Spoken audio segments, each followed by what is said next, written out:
नमस्कार दोस्तों, आप सभी का हमारे इस YouTube चैनल पर स्वागत है।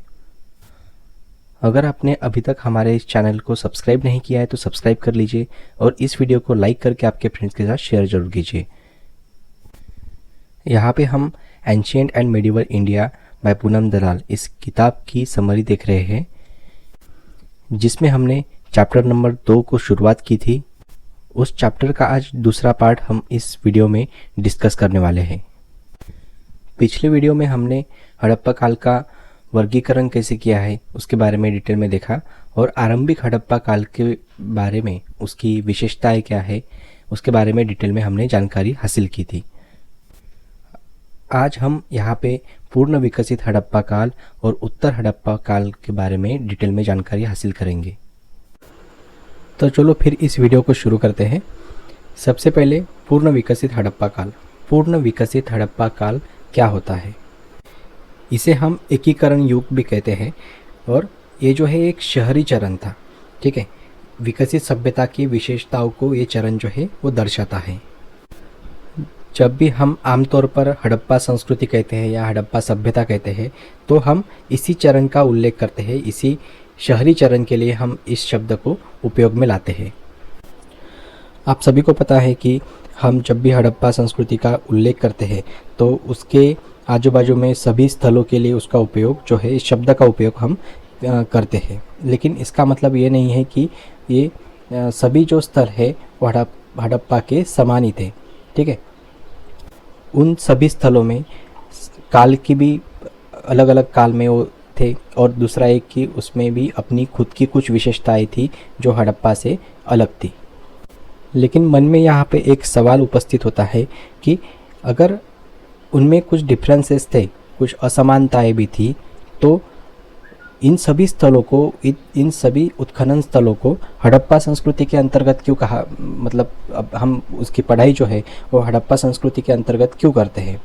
उसका उत्तर है कि उन उत्खनन स्थलों का जो बुनियादी ढांचा है वो हड़प्पा संस्कृति से एकदम मिलता जुलता है या एक सरीका उसका बुनियादी ढांचा जो है वो होता है। इसलिए हम उसे हड़प्पा संस्कृति के अंतर्गत उसकी पढ़ाई जो है वो करते हैं। तो अब उन बुनियादी ढांचों में कौन सी चीज़ें आती है?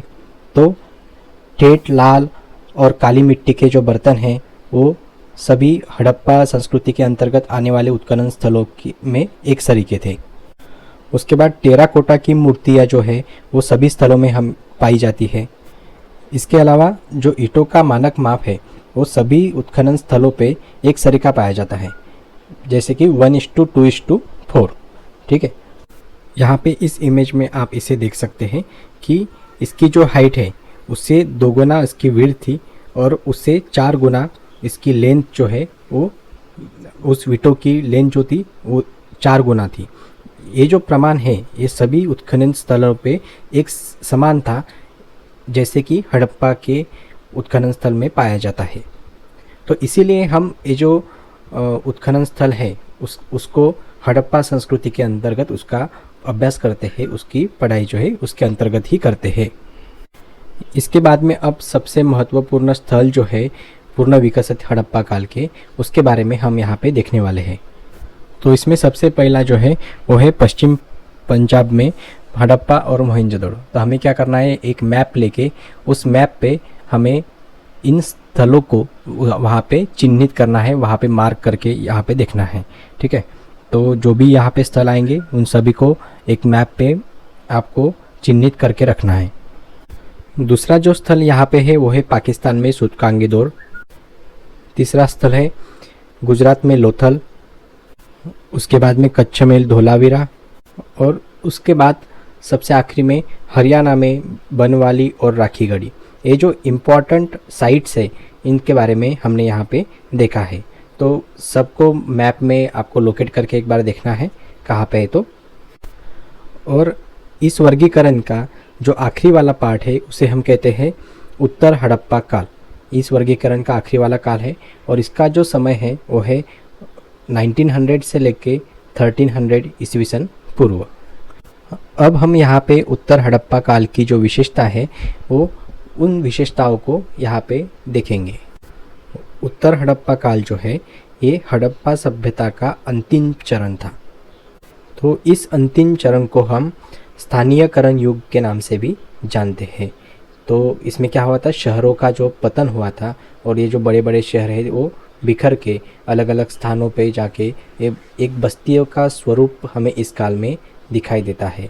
इस काल में हमें शहरों का पतन कैसे हुआ था, इसकी विशेषताएं क्या थी और क्यों ये पतन हुआ था, ये भी जानने को मिलेगा। यहाँ पे और एक बात गौर करने वाली है कि इसे हम संस्कृति का विघटन के नाम से भी जानते हैं, या उसे हम संस्कृति का विघटन भी कहते हैं। यहाँ पे हम संस्कृति का विघटन क्यों कह रहे हैं कि जो विशेषताएं हमें पूर्ण विकसित हड़प्पा काल में दिखाई दी थी, जैसे कि जो ईंटें थी उसका जो मानक नाप था वो एक सरीका सभी स्तरों में पाया जाता था। जो उनकी जो विशेषताएं थी, जो डेवलपमेंट उन्होंने उन शहरों में की थी, उसका राज जो है, उसका पतन जो है, ये आने वाले उत्तर हड़प्पा काल के बाद आने वाले बस्तियों में हमें दिखाई देता है। और वो जो विशेषताएं हैं वो विशेषताएं हमें उन बस्तियों में नहीं दिखाई देती। यहाँ पे जो नई बस्तियाँ स्थापित हुई ये हड़प्पा के तुलना में छोटी बस्तियाँ थी, और इन छोटी बस्तियाँ जो थी, इन बस्तियों में अचानक बदलाव नहीं आया। जैसे कि मिट्टी के बर्तन हुए या ईंटों का आकार हुआ, उसका वजनों का जो घनत्व है, उसका वजन की आवृत्ति है, इसमें धीरे धीरे परिवर्तन जो है वो आता गया। उत्तर हड़प्पा काल जो है वो 5 भौगोलिक क्षेत्रों से मिलकर बना था, जिसमें से सभी के अपने अपने अलग चरण थे। यहाँ पे सबसे पहला जो चरण है वो है पश्चिमी पंजाब चरण।